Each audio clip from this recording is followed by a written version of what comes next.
Leaders in Europe are asking all of their neighbor nations to open their borders. My next guest did not wait for her government to step in. She went herself to a refugee center near Berlin to hand out diapers and food and left with 4 house guests. She is Anna Dushime.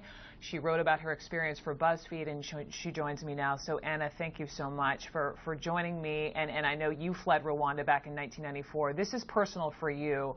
But can you first explain to me, it's one thing to think about helping, but the fact that you on your own volition went to the refugee center about a week and a half ago. Tell me why.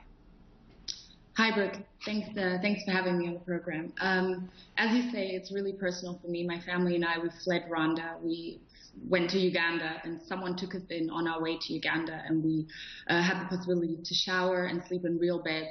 And that was a turning point for us. We felt human again, and for me, that was my initial motivation. We went out because it was all over Facebook how the refugees were being treated, how they were waiting in front of a state office that didn't have the capacity to register them all. So we initially just went out to help and hand out things, and once I was there, I realized that this is a big story. This is something I needed to cover for BuzzFeed. So I did that, and then in the midst of it all, I met Mohammed and his family, and we talked through a friend of mine who speaks Arabic, because I don't, unfortunately, and their story just really resonated with me, and it was a no-brainer for me, and I just asked them to come and stay with me, at least for the weekend, which they ended up doing.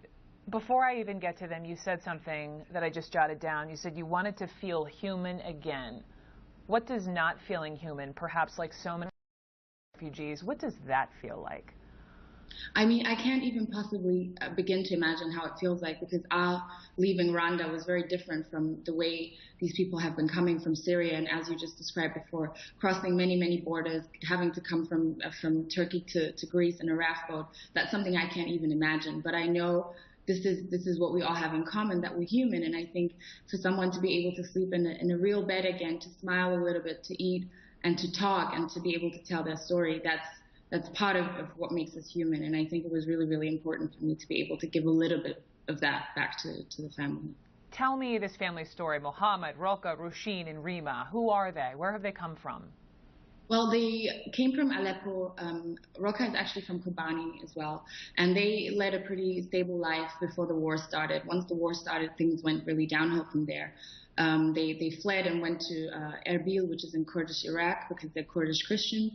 And they've just, so for example, Rima, the youngest daughter, has she bumped her head when the bombs were falling in the neighborhood in Aleppo. She bumped her head against the sink, and she still has that injury. It has been treated, but her eye is, giving her a bit of a struggle.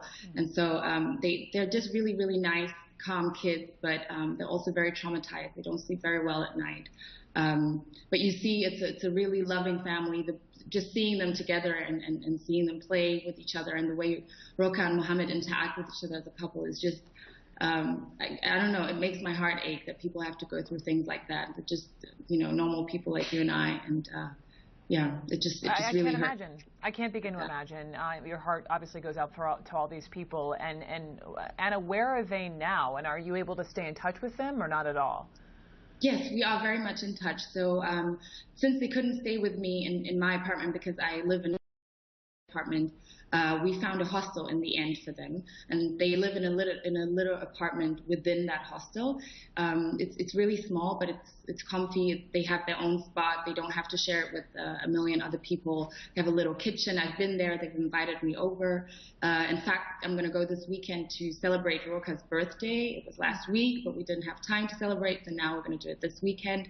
The 2 kids started school. I have a lot of great people who speak Arabic and are willing to go to the doctors with them and help out any way they can. So that's really what's happening. So I'm in touch with them. We are in touch over WhatsApp. We obviously communicate by emojis because we don't speak each other's language. But yeah, I would say for now they're well, but they kind of also apprehensive because they don't know if they get to stay in Germany and where they will be staying in the end.